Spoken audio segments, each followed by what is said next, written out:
Ladies and gentlemen, make sure you are following us on Apple Podcasts and Spotify. Give us a 5-star rating. It massively helps us out. Enjoy. So you mentioned Tuchel just a second ago. Thomas. You are a Chelsea fan. For my sins. Yeah, for those people that don't know you personally. What's the current situation at Chelsea from a Chelsea fan standpoint? We've got Ted Lasso in charge. No, we don't have Ted Lasso in charge. No, we don't. We have an experienced businessman in charge. Yeah, look. Are you excited for the future, or is it...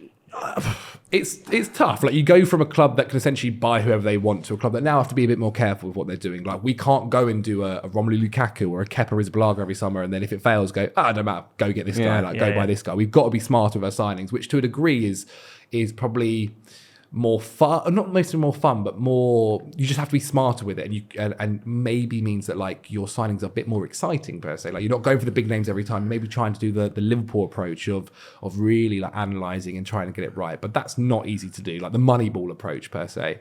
So that's going to be interesting. And then like when you look at the way the squad is at the moment, like losing Antonio Rudiger is like a really, really big loss. He was your solid, him and Thiago Silva's getting on. Exactly. He's he is getting 38. Like, he continues to impress every single time. And then you've got like our centre-back situation is really bad, especially if we continue with a 3 at the back formation. We've then at the moment got Chalobah, Sarr, Ampadu's come back from loan, but whether he's going to be starting is a question.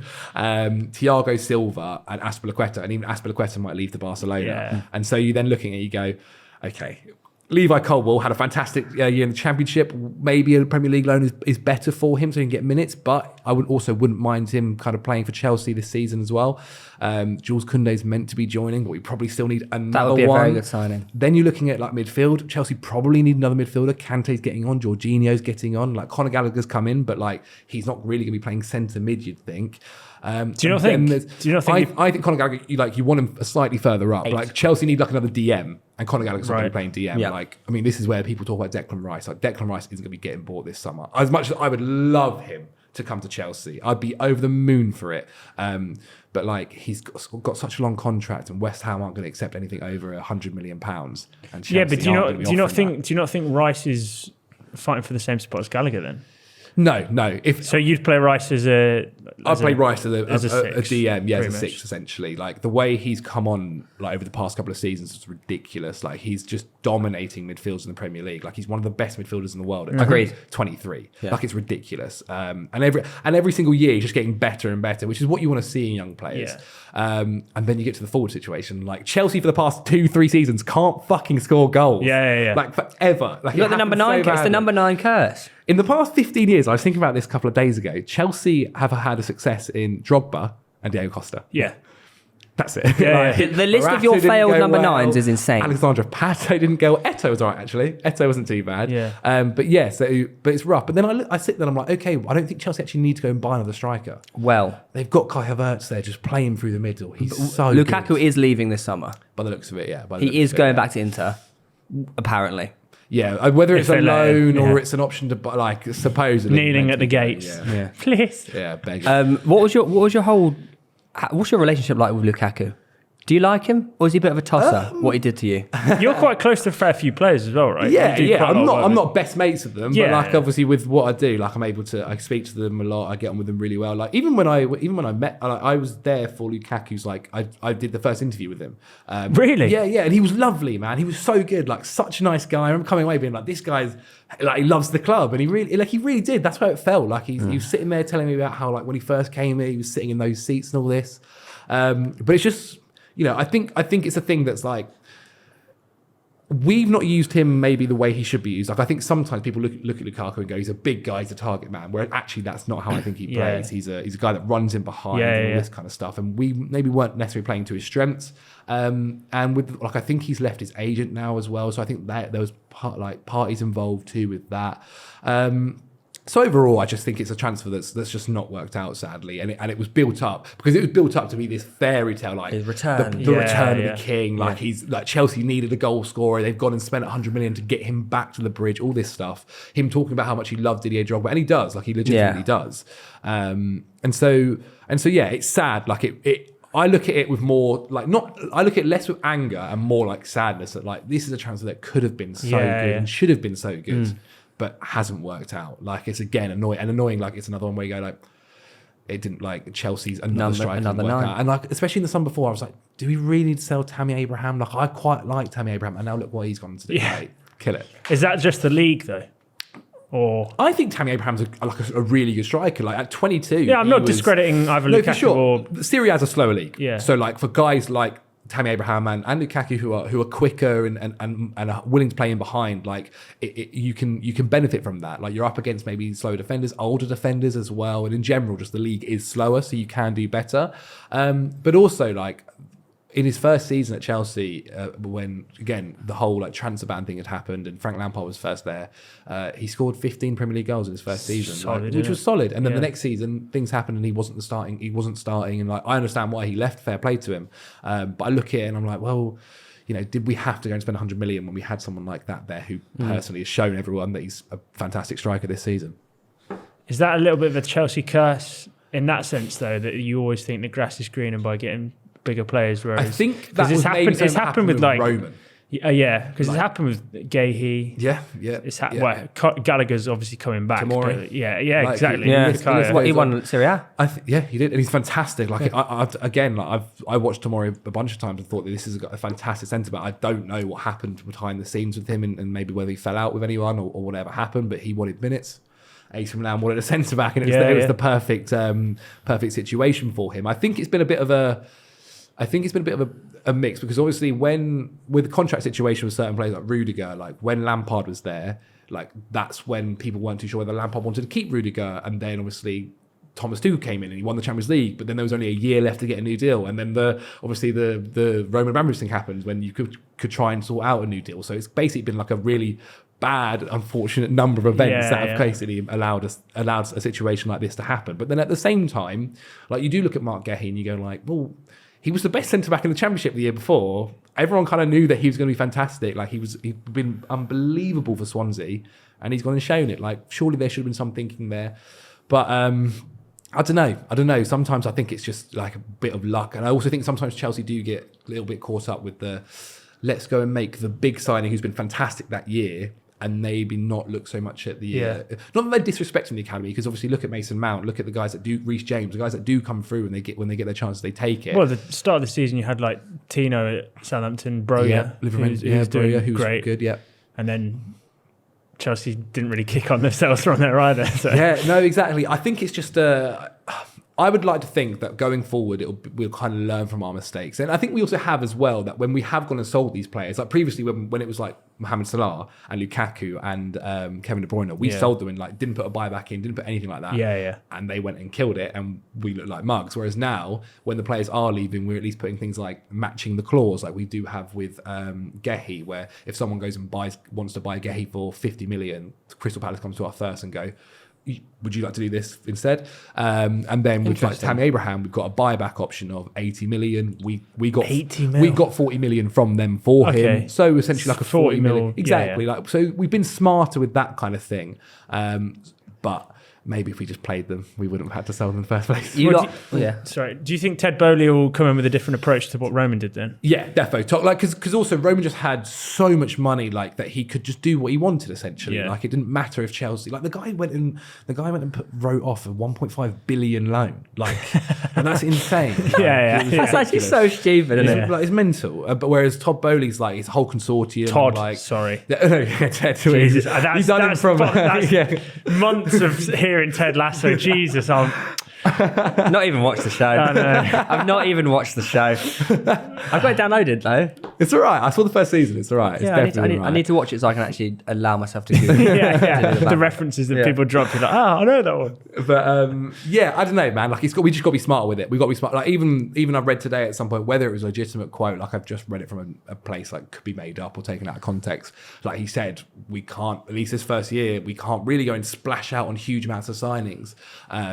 But I just think we've got to be smarter. Like we've got to try and do the Liverpool approach. Like they've done it so well year after year. Like the first time they've gone and spent like 100 million euros, not even pounds, is on this Nunes guy, and that's fine. And that's the only time really people have questioned their signings. They've just got it right time after time after time. And even when they do get it wrong, it's not really that much money. Like Minamino didn't cost an arm and a leg. Like Naby Keita did cost a decent amount, but they've also got a decent amount from him.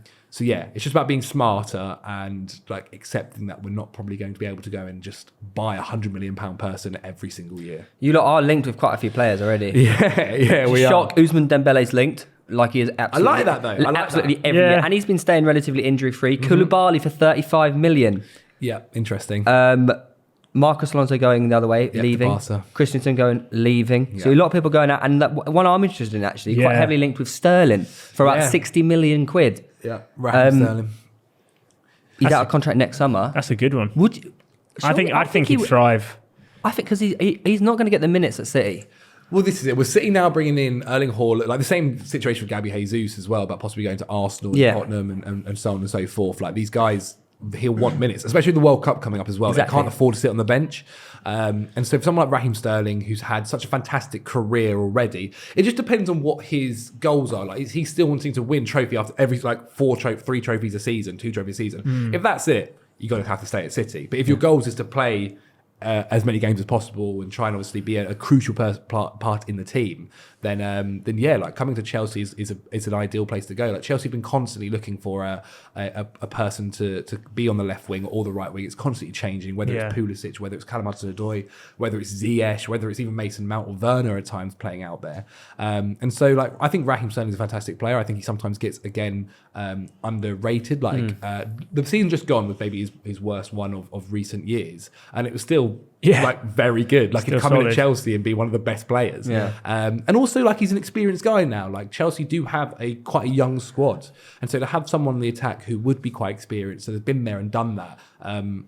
And won Premier Leagues after Premier Leagues. Like Chelsea are still going to try and obviously, like personally, I don't think anyone's going to beat Liverpool City to a Premier League for the next 3 years at least. It's ridiculous. And it'll be Newcastle coming and doing it. It could be some crazy thing like that. But like that doesn't just stop. You don't just go, well, we're not going to try. Like you obviously you go into Well, the best it's more money, intentions. high positions. Yeah, right? literally. And players get paid on bonuses and Yeah. things like that. And so, like Raheem Sterling for me would be a fantastic buy. 60 million for a guy that's got 1 year left.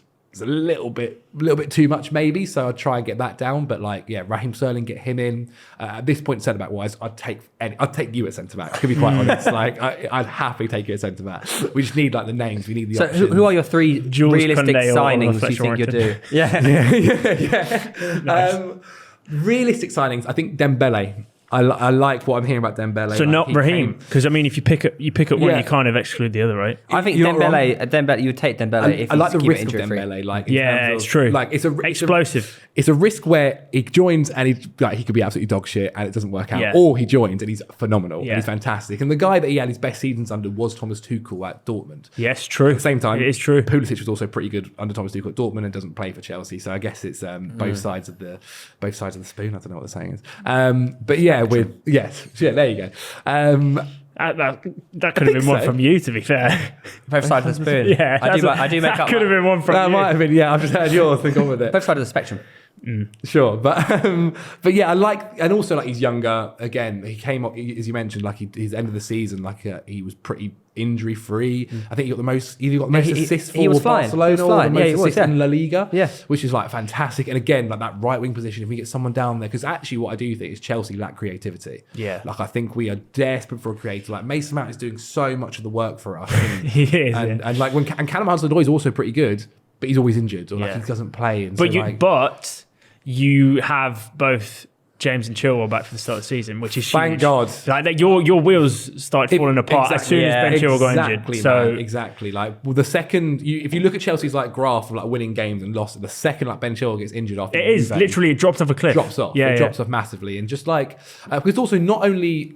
Because Reece James is a better creator around Yeah. too, but Chilwell isn't bad. But also Chilwell's scoring form was like ridiculous. He was scoring Yeah. so many goals. Every time he scored, I was fuming because I didn't have my FL. Yeah, literally, it was every game at one point. It was like four it games really in a row or was. something. It really was. And he started the season not even playing at the beginning. It was No. Alonso that was playing. Yeah. And also like defensively, like Chilwell's like he's got both sides of the game on lock, which is like something that we were missing so badly. The only issue is the 3 at the back. Yeah. And so if we say like Chelsea have been scouting Jules Koundé now for over a year and they're still after him, Yeah. which makes you think like he's going to be pretty good. Like, Yeah. you'd like to think that if you're scouting someone for over a year, But also get a move on. Yeah, exactly. Yeah, exactly. Does worry me. He had this like injury that he's picked up and always had surgery on. But also, footballers have surgery and things. It's not the end of the world. And so yeah, like okay, I think Koundé will be at the back. I think Thiago Silva's still the main guy. Like, his legs could go and he'd so still be intelligent. like He's top ridiculous, 2-3 man. Prem.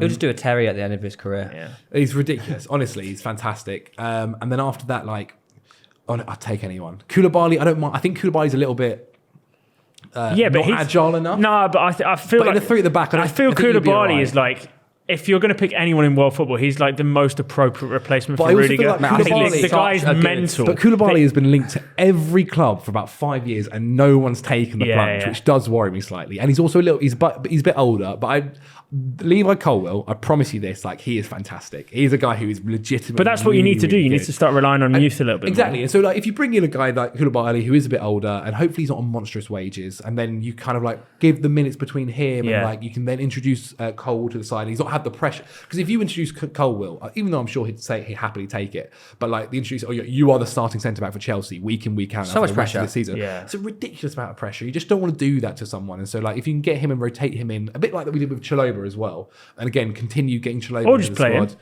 Trevor? Yeah, I thought Trevor actually like he was very good in the end. Like he had a solid. He's a guy who at the beginning of preseason like hadn't like he was expected to go back out on loan. No one expected him to be starting. And then he impressed so much on preseason that he got his place, and then he scored in the first game of the season for Chelsea. And overall had a pretty good campaign. Set piece. Pretty. He's solid, man. threat, He scored a couple of goals. He scored against Juventus in the Champions League. Yeah. Like he's a really good striker. He's like defender. He's like 23-ish, 24, maybe a little bit younger. But like he's another guy that come from the academy. Like he's good. Like if Chelsea can continue every season to like go out and buy a player or two, but then also introduce an academy prospect, 1 or 2 a season, like that's the perfect mold in my opinion. Yeah, it's system. true. Like you can't. As much as people would love it to, you can't bring in 5 academy products like we did when the season we had a transfer ban and expect them all to work out and also continue to challenge for a title or at least like top 4. Like that's tough to do, man, and a lot of pressure on them. And so if you can bring in players and then also introduce 1 or 2, like I think that's a pretty good way to go.